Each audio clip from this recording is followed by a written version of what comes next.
WhatsApp Inspirasi Sabda Gereja Kristus Raja Paroki Baciro. Para Bapak Ibu dan saudara-saudari, para pecinta sabda yang dicintai Tuhan dan yang mencintai Tuhan, salam sehat, salam sejahtera, berkat dalam. Mari pada kesempatan ini kita menghadap pada Tuhan untuk mendengarkan sabdanya bagi kita, dan nanti kita mohon berkatnya. Dalam nama Bapa dan Putra dan Roh Kudus, amin. Kita puji Tuhan. Kemuliaan kepada Allah Bapa dan Putra dan Roh Kudus, seperti pada permulaan, sekarang, selalu, dan sepanjang segala abad. Terpujilah nama Tuhan Yesus, Ibu Maria dan Santo Yusuf, sekarang dan selama-lamanya. Sabda untuk hari ini, hari Jumat, tanggal 12 Agustus 2022, dari Matius bab 19 ayat 3 sampai dengan ayat 12. Judul seluruh perikop adalah perceraian. Akan saya bacakan beberapa ayat untuk nanti kita renungkan. Mulai ayat 3. Maka datanglah orang-orang Farisi kepadanya untuk mencobai dia. Mereka bertanya, apakah diperbolehkan orang menceraikan istrinya dengan alasan apa saja? Jawab Yesus, tidakkah kamu baca bahwa Ia yang menciptakan manusia sejak semula menjadikan mereka laki-laki dan perempuan? Dan firman-Nya, sebab itu laki-laki akan meninggalkan ayah dan ibunya dan bersatu dengan istrinya, sehingga keduanya itu menjadi satu daging. Demikianlah mereka menjadi bukan lagi dua, melainkan satu. Karena itu apa yang telah dipersatukan Allah tidak boleh diceraikan manusia. Saya lanjutkan dengan ayat 12.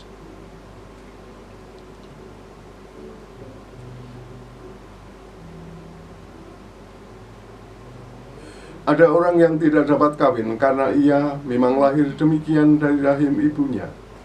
Dan ada orang yang dijadikan demikian oleh orang lain.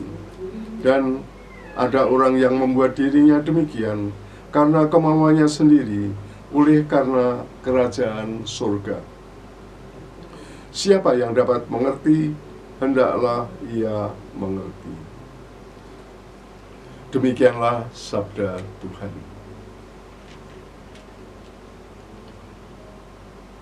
Para Bapak Ibu dan Saudara sekalian yang dikasihi Tuhan, ya judulnya adalah perceraian. Namun pada kesempatan ini saya ingin mengajak Bapak Ibu Saudara sekalian untuk memperhatikan dua hal yang positif, yaitu yang pertama adalah panggilan kita sebagai manusia untuk hidup sebagai pasangan suami istri, membangun keluarga. Dan yang kedua adalah hidup tidak menikah, hidup selibat demi kerajaan surga, sebagaimana tadi diungkapkan pada ayat 12. Bagian pertama perikop Injil hari ini adalah mengajarkan bahwa di dalam Kristus perkawinan mempunyai sifat tak terceraikan. Dan Tuhan Yesus tidak menerima satu alasan pun untuk menceraikan atau mengusir istri.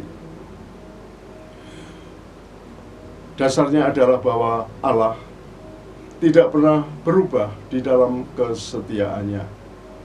Inilah sifat Allah yang kita temukan di dalam Alkitab di berbagai tempat. Allah itu setia. Allah itu setia selamanya. Allah itu senantiasa mencintai manusia. Dan itulah yang juga menjadi dasar betapa Allah juga ingin mewujudkan kasih-Nya itu di dalam perkawinan, di mana suami istri dipanggil untuk saling mencintai seperti Tuhan mencintai. Ini yang penting ya, bahwa suami istri dipanggil untuk saling mencintai seperti Tuhan mencintai. Maka hubungan suami istri tidak bisa diceraikan. Dan secara positif suami istri dipanggil untuk hidup di dalam persekutuan sehingga keduanya menjadi satu daging. Dipanggil untuk menjadi semakin menyatu sehingga keduanya menjadi satu daging. Dan kiranya ini adalah suatu proses ya di dalam kehidupan mereka, para suami istri. Saya yakin ini adalah suatu proses ya. Proses yang diwujudkan di dalam perjalanan hidup ya, seringkali juga tidak mudah, seringkali sulit. Ada satu dua yang gagal, ada yang dalam proses itu mengalami kegersangan. Tetapi syukurlah mereka yang mengalami kegersangan akhirnya juga disegarkan dan mereka semakin dipersatukan di dalam kasih. Dan mereka mengalami persatuan yang semakin mendalam, yang menjadi satu daging. Bapak, Ibu, dan saudara-saudari yang terkasih, kami sebagai rohaniwan tidak menikah. Dikatakan tadi pada ayat 12 tadi, demi kerajaan surga. Kami menghayati kurnia seksualitas ya dengan mengikuti kemungkinan yang lain ini. Jadi walaupun kadang-kadang tidak dimengerti ya, di dalam kitab suci tadi juga dikatakan ya hal ini hanya dimengerti oleh mereka yang dikaruniai.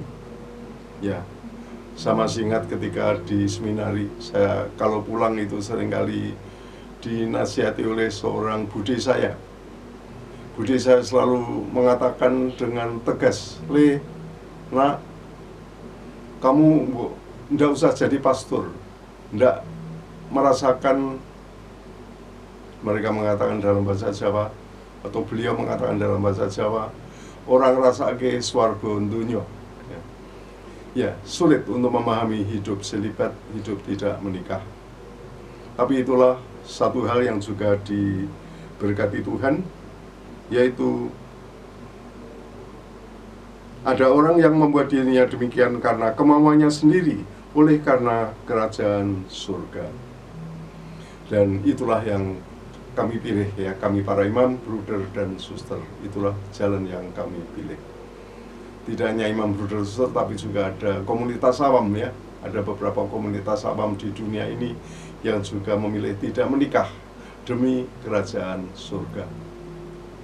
Di Jogja itu ada komunitas Fokolare ya, Fokolare ya, mereka juga awam yang tidak menikah.